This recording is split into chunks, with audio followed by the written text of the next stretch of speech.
عباس کے آنسو زندہ باد ہے، اس کی وصیت زندہ باد ہے، راجہ کی نادگی زندہ باد ہے، نظام الدین کی نظامت زندہ باد ہے، اعلیٰ حضرت کا تقویٰ زندہ باد ہے، مفتی اعظم کا فتویٰ زندہ باد ہے، تاج سریہ کے چہرے کی نورانیت۔ اعلیٰ حضرت فرماتے جس روحانی گھڑی چمکا طیبہ کا چمکا، اس دل افروز ساعت پہ لاکھوں سلام۔ اور ایک جگہ میرے امام فرماتے ہیں یا رسول اللہ صبح طیبہ میں ہوئی بٹتا ہے بارہ نور کا، صبح طیبہ میں ہوئی بٹتا ہے بارہ نور کا، صدقہ لینے نور کا آیا ہے تارا نور کا، صدقہ لینے نور کا آیا ہے تارا نور کا، باغ طیبہ میں سبحانہ پھول پھولا نور کا، باغ طیبہ میں سبحانہ پھول پھولا نور کا، مست کو ہے بلبلے پڑتی ہے کلمہ نور کا۔ ایک چچا ہے جن کا نام حضرت عباس ہے۔ حضرت عباس حضور کے ایسے چچا ہیں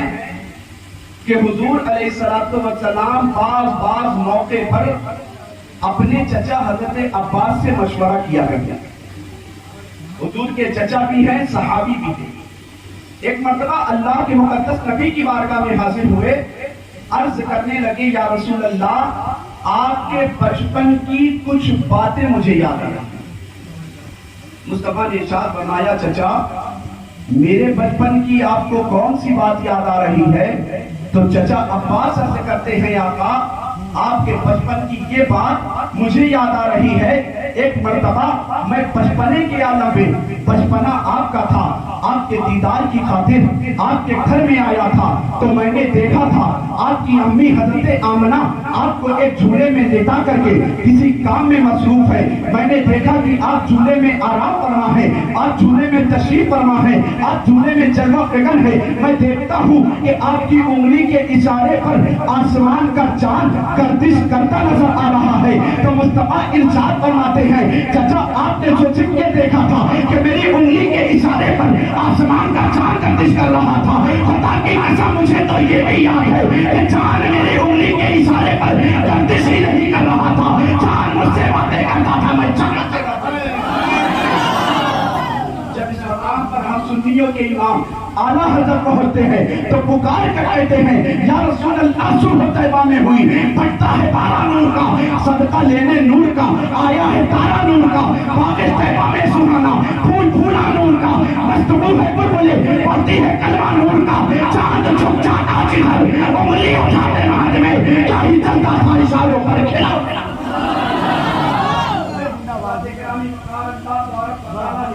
اپنے محبوب صلی اللہ علیہ وسلم کو اپنے محبوب کے صدقے میں اس کائنات کی تخلیق فرمائی ہے۔ اللہ حدیث قدسی میں فرماتا ہے اے محبوب اگر تمہیں دنیا میں نہ بھیجتا، زمین کو پیدا کرنا تو دور کی بات، آسمان کو پیدا کرنا تو دور کی بات، چاند و سورج کو پیدا کرنا تو دور کی بات، اے مصطفیٰ میں خود کو بھی، میں اپنے آپ کو بھی ظاہر نہ کرتا کہ میں کون ہوں۔ اللہ تبارک و تعالیٰ نے اپنے محبوب صلی اللہ علیہ وسلم کو 18,000 مخلوقات کے لیے رحمت بنا کر دیا۔ قرآن میں اللہ فرماتا ہے وَمَا أَرْسَلْنَاكَ إِلَّا رَحْمَةً لِلْعَالَمِينَ، اے مصطفیٰ میں نے تمہیں سارے عالم کے لیے رحمت بنا کر دیا۔ تو آپ غور کریں حدیث قدسی میں اللہ خود فرماتا محبوب لولا کا لما خلقت الافلاق لولا کا لما خلقت الارضین، اے مصطفیٰ تمہیں پیدا نہ کرتا، زمینوں کو آسمانوں کو بھی پیدا نہ کرتا، اے مصطفیٰ میں نے زمین کو پیدا کیا ہے تو تمہارے صدقے میں پیدا کیا ہے، میں نے آسمان کو بنایا ہے تمہارے صدقے میں بنایا ہے، میں نے چاند کو چاندنی عطا کی ہے تو تمہارے صدقے میں عطا کی ہے، میں نے سورج کو روشنی عطا کی ہے تو تمہارے صدقے میں عطا کی ہے، میں نے آدم کو آدمیت دی ہے تو تمہارے صدقے میں دی ہے، میں نے نوح کو نزاکت دیا ہے تو تمہارے صدقے میں عطا کیا ہے، میں نے موسیٰ کو کمال دیا ہے تو تمہارے صدقے میں دیا ہے، میں نے سلیمان کو بادشاہت عطا کی ہے تو تمہارے صدقے میں عطا کی ہے۔ جب اس مقام پر ہم سنیوں کے امام اعلیٰ حضرت پہنچتے ہیں تو پکار کر کہتے ہیں آقا یا رسول اللہ صبح طیبہ میں ہوئی بٹتا ہے بارہ نور کا، صدقہ لینے نور کا آیا ہے تارا نور کا، چاند چھپ جاتا جدھر انگلی اٹھاتے ہاتھ میں کہیں چلتا تھا اشاروں پر گرانا نور کا، ناریوں کا دور تھا پھر چل رہا تھا نور کا، تم کو دیکھا ہو گیا جھنڈا چلے۔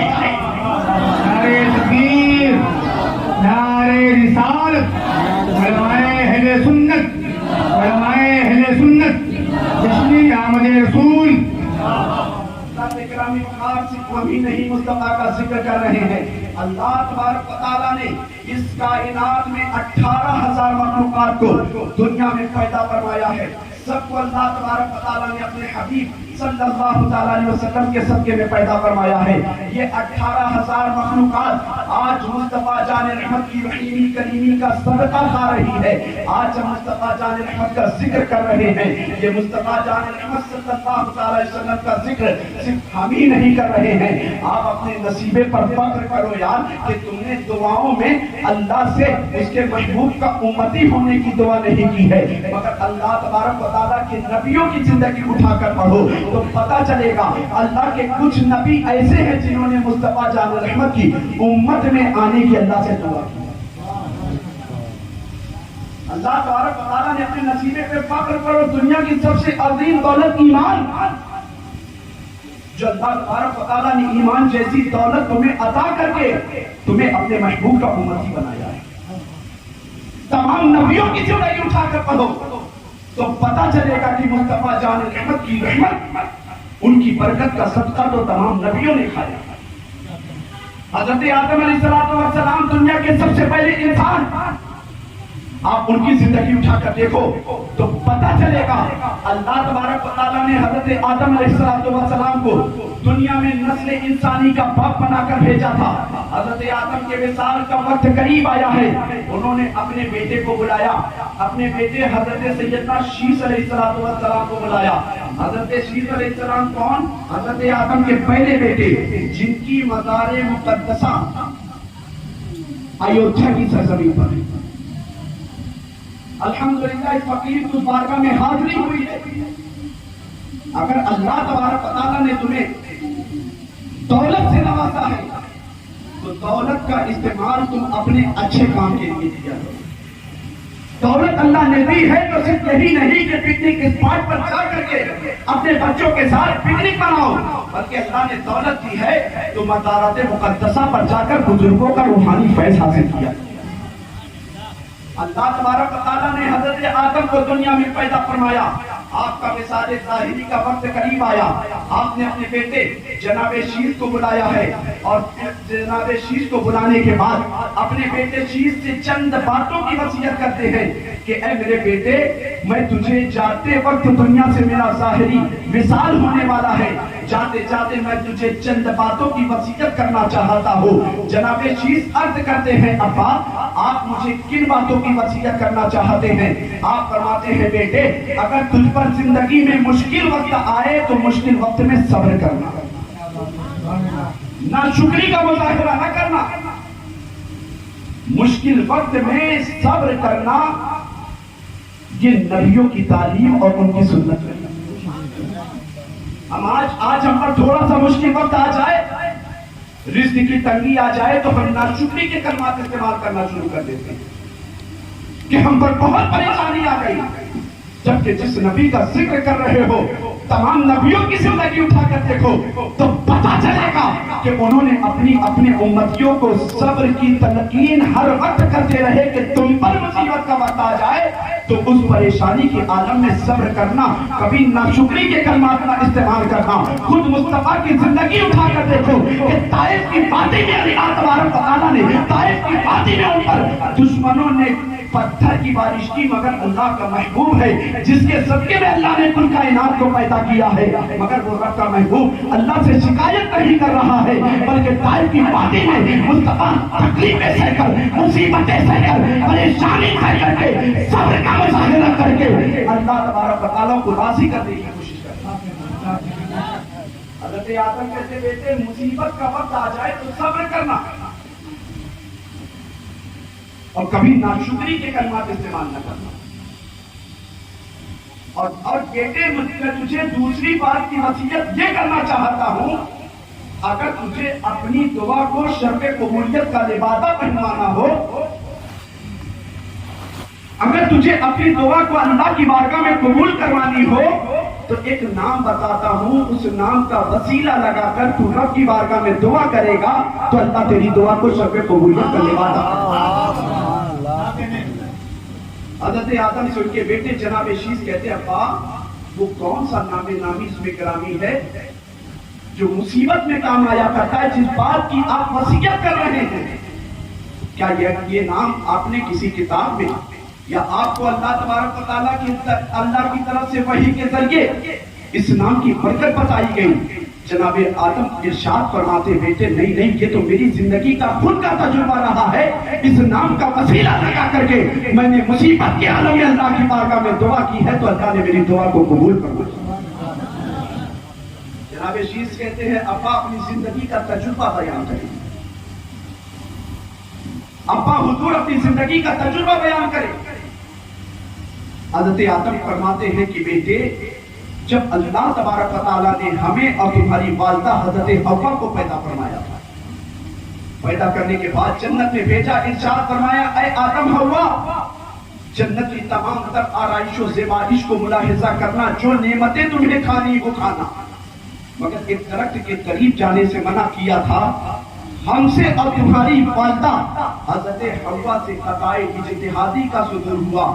اللہ نے ناراض ہو کر جنتی لباس اتار کر کے ہمیں اور تمہاری والدہ کو دنیا میں بھیج دیا۔ اے مسلمانوں ذرا غور تو کرو،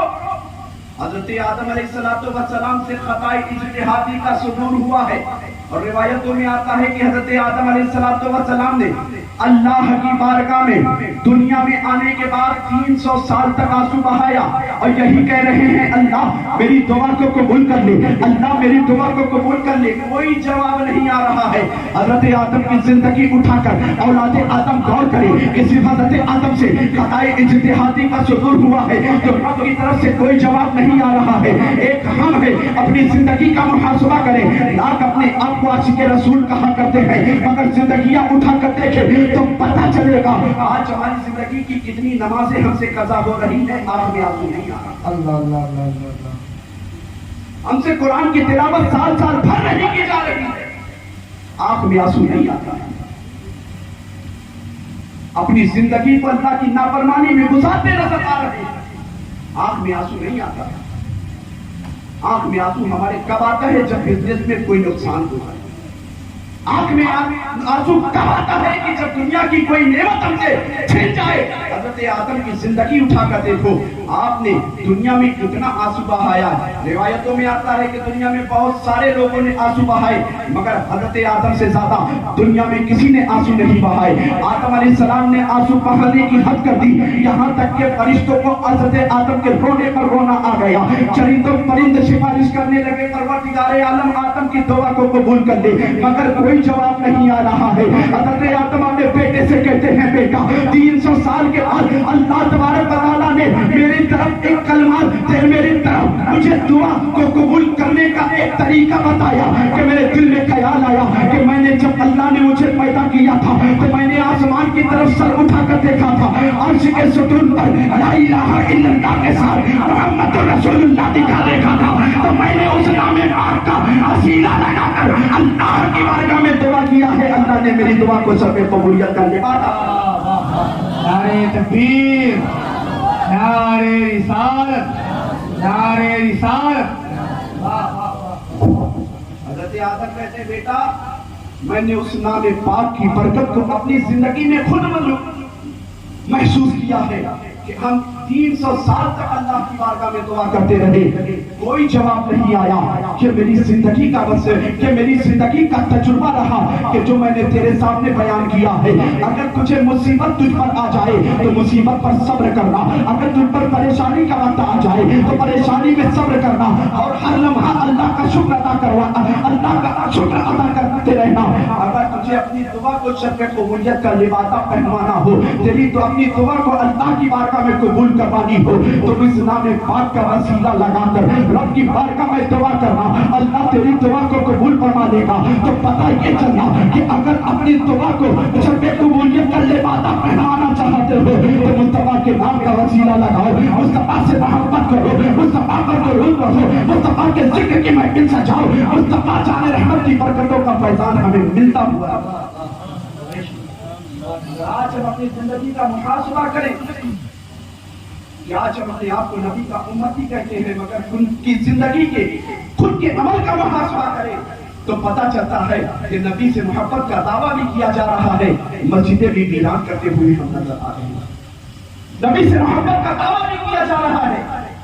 قرآن کی تلاوت ہم سے سال بھر نہیں ہو رہی، نبی سے محبت کا دعویٰ بھی کیا جا رہا ہے، جھوٹ سے اپنے آپ کو نہیں بچایا جا رہا ہے۔ جبکہ مصطفیٰ کے دنیا میں تشریف لانے کے مقصد پر اپنے پیچھے نظر رکھیں تو پتہ چلے گا کہ مصطفیٰ جان رحمت دنیا میں تشریف لا کر مصطفیٰ نے جسموں میں نہیں بلکہ روحوں میں تبدیلی پیدا کی ہے۔ مصطفیٰ جان رحمت نے روحوں میں تبدیلی پیدا کیا ہے اور دلوں کو زندہ کیا ہے۔ وہی لوگ جو کل تک بچیوں کو زندہ درگور کیا کرتے تھے مصطفیٰ کے دامن کرم سے وابستہ ہو رہے ہیں، جو بچیوں کو سچا کرتے تھے مصطفیٰ نے دلوں میں ایسی زندگی پیدا کی ہے کہ وہی لوگ بچیوں کو رحمت مصطفیٰ جان رحمت کا ذکر کر رہے ہیں۔ ذکر سے زیادہ میرے بھائی ان ذمہ دار علماء کی موجودگی میں میں یہ کہوں گا کہ ذکر